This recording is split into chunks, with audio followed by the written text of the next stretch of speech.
The Divine Code, reading for August 12th, pages 131 and 132.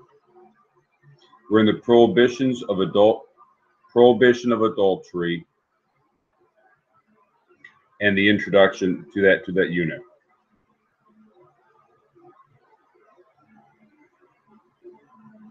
The answer is found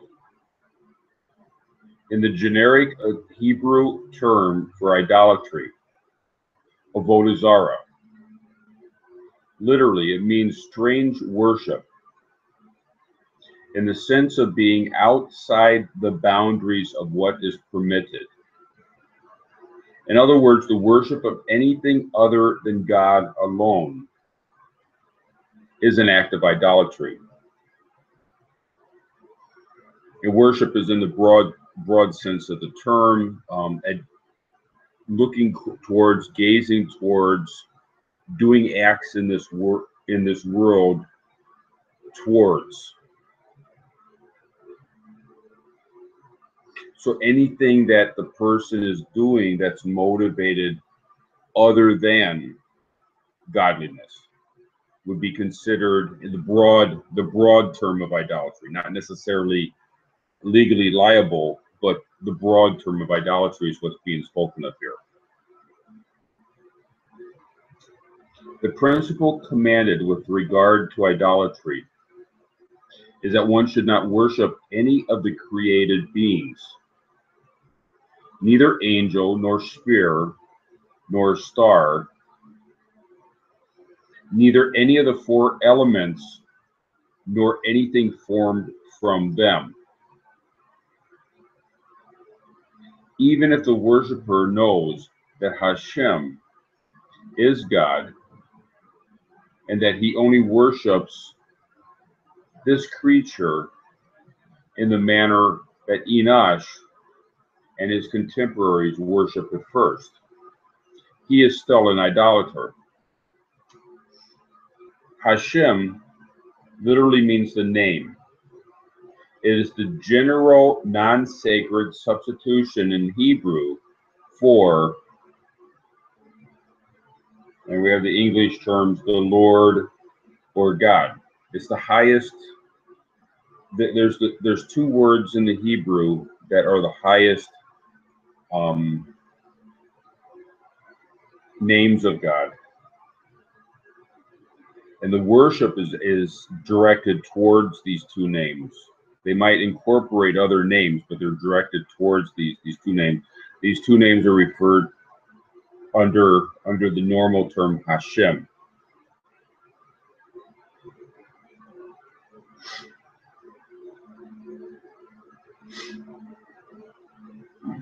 So I'm not sure if the Divine Code speaks of this, but we're not to worship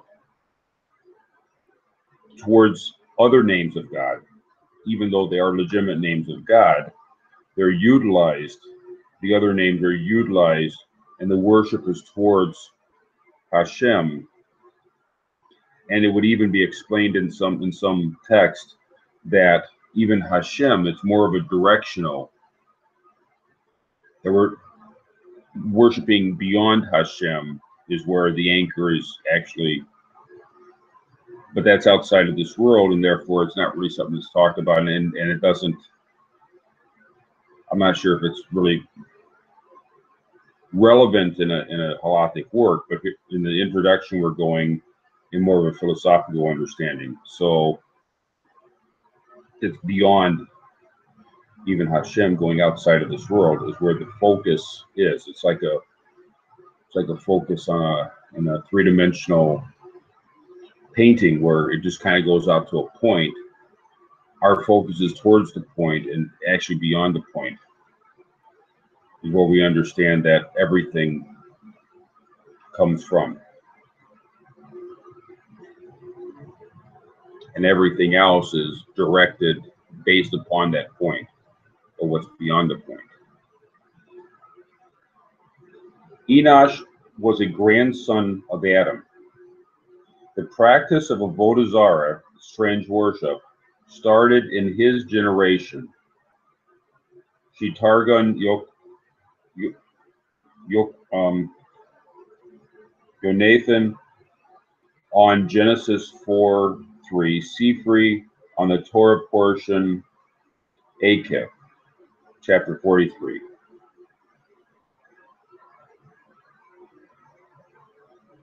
And we're going to learn, I think in the first chapter, we talk about the history of Avodah Zarah, the history of development of idol worship. And what he's speaking of here is the first stage, which was utilizing names. You know, various different names were being utilized.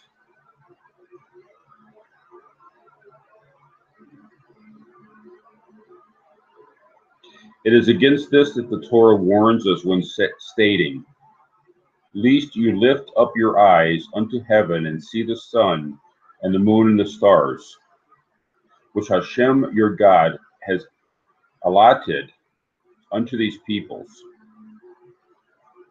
Deuteronomy chapter 4, verse 19. This means that you might observe that these guides sustain the world, and God has allotted them to all peoples as being that live and exist.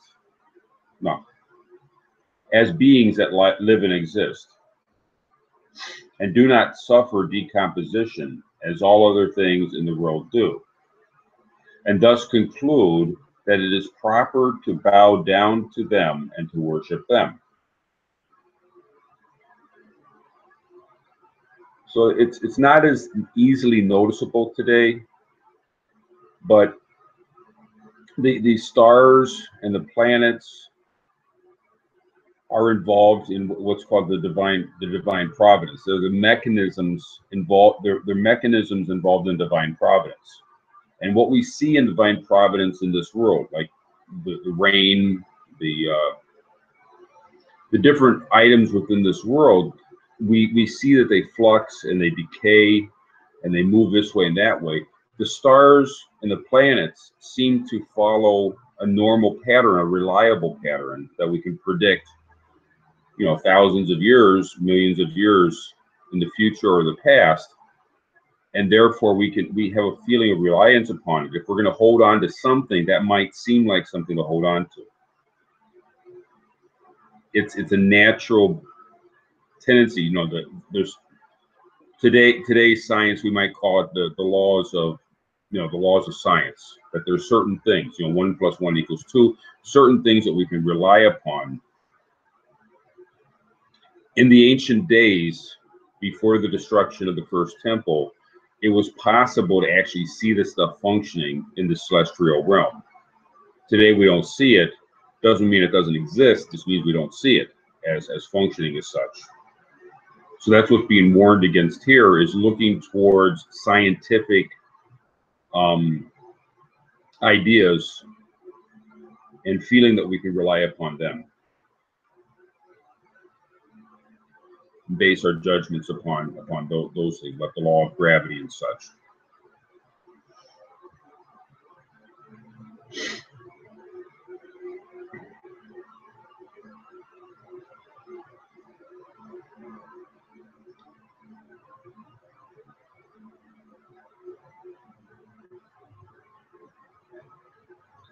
Concerning this, the Torah enjoins, "Take heed to yourselves, lest your heart be deceived." Deuteronomy chapter 11, verse 16. And this, that is to say, you should not be led astray through the reflections of your heart to worship these intermediaries between you and the Creator. And this is further explained in Maimonides. So people, we have to be careful, because the natural, you know, the laws of nature that seem so correct, we assume that God put these things into place, and therefore we assume, it's easy to assume that we can rely upon the natural, the natural laws can be relied upon to say, okay, we're going to serve because God put these things in place. Therefore, we're going to serve these things and rely upon them rather than relying upon God, because we figure, well, if God put it there, I guess we have to be able to rely upon it. That's not workable here. The only object to worship, the only object that we say we're basing our lives upon is God.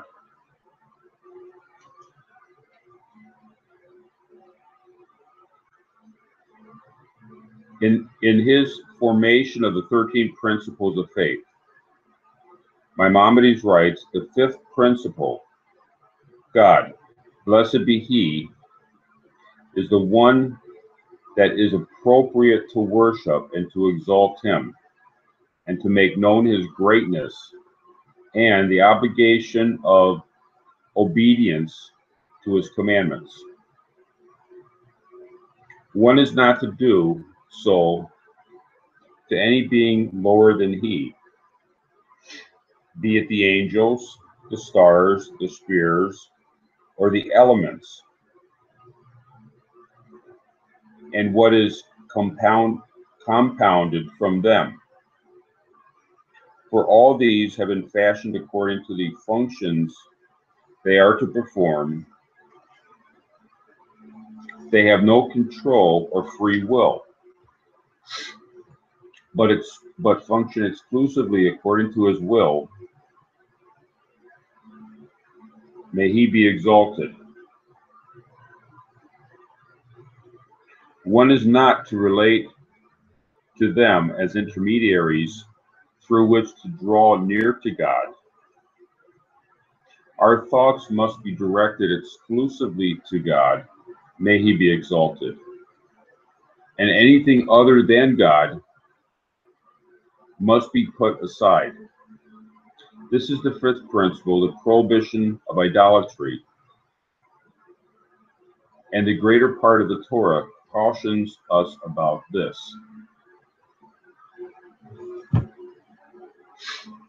So again, we are to base ourselves upon God, upon Hashem. That is the anchor that we can rely upon, and anything else is a side distraction. We cannot rely upon something that God created, because that'll cause our eyes to focus away from God, away from the Creator, onto something else. Then our eyes are no longer focused towards God.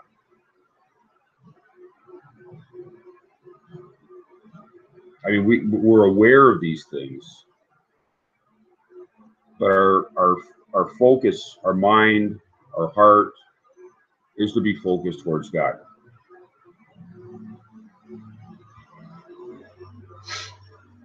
Avodah Zarah is not restricted to religious service or anything apart. Avodah Zarah is not restricted to religious service of anything apart from the Godhead. It includes any assumptions of there being self-contained beings or forces that are not totally dependent on God and his providence. This will be understood with the following example. When driving in a nail with a hammer, the intermediate agent of activity seems to be the hammer. In truth, it is not the hammer itself, but the hands that hold it and the energy used by the hands.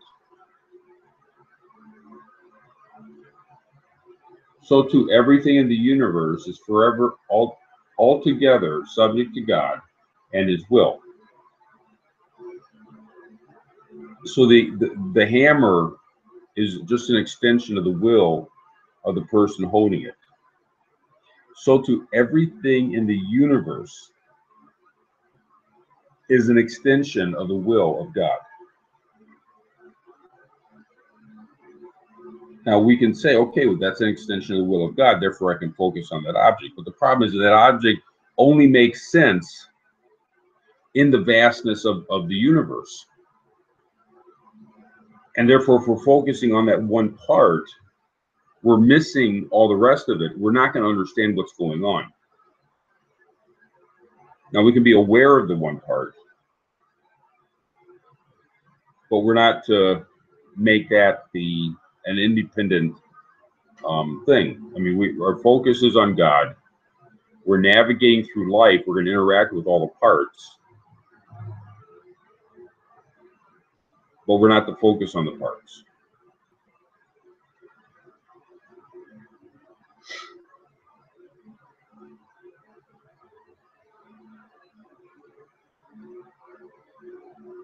To put one's faith into a belief that planetary constellations determine events and human fate, that's astrology, or that certain occurrences are indicative of predetermination, or to engage in any form of enchantment or sorcery, thinking that thereby that one can manipulate future events, or consulting spirits like seances, necromancy, or other forms of divination. All of these imply that there are other powers in existence which work on their own, independent of a continuing divine providence governing the totality of creation. Because all of these are classified as Avodah Zarah.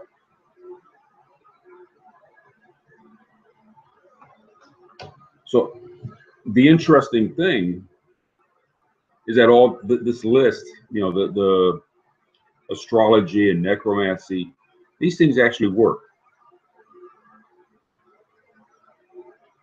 But we're not to pursue these things. What happens is if I discover a way to get money out of an ATM machine, I put a magnet on the side and somehow it works that causes money to come out of the machine. That's not something I should be doing. Now, apart from the stealing part, but just that's not working within the system. And Avodah Zarah involves looking for ways to sort of game the system instead of working within the large functioning thing, which, by the way, humans cannot comprehend the entire thing. It's just beyond our capacity to do so. That's why we, that's part of having free will.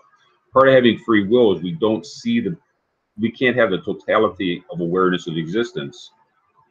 And therefore, we have to choose whether or not to follow the path given by God. If the person starts focusing in rather than focusing in on God, on Hashem, and starts focusing in on individual parts, that the person can learn how to manipulate those parts and can say, hey, this works great. There was a king, Manasseh, and for the first half of his life, he was pursuing Avodah Zarah. The second half of his life, he did Teshuvah, and he was pursuing God. Later on, years later, he came into a dream of a great sage. And in this dream, the great sage asked him, well, if you know all, the great sage was basically quizzed him. And the sage realized that King Manasseh was a Torah scholar. He himself was a sage on this great level, knew more than the sage generations later. And the sage from generations later asked him in the dream, well, if you knew all of this, why did you follow Avodah Zarah? And King Manasseh replies, if you saw the things the way I saw it. Now, this was during the time of the first temple, when all this stuff was easily exposable. If you saw what I saw, you would be running to the Avodah Zarah. And that's the amount of temptation that's involved, and the discipline necessary to focus the mind on God. It's not an easy thing for a person to do. But this chapter goes into a lot of the technical details. The introduction to the chapter, which is what we're in right now, is talking about the reason for doing it. And the reason for doing it is because it is so difficult that we need to be able to focus on God. Because these things, as absurd as it might seem in today's eyes, a lot of the halakkas are talking about things that really don't seem on the surface to apply, but they do apply. The challenge is to understand how they apply, to trust God, keep our minds focused on God and realize that they do apply, and then to learn the inner meanings of these things, and then from that point be able to learn how they apply to today. Because these things do actually exist today. We just don't understand. It's not easily understood how they exist, but they do. Thank you.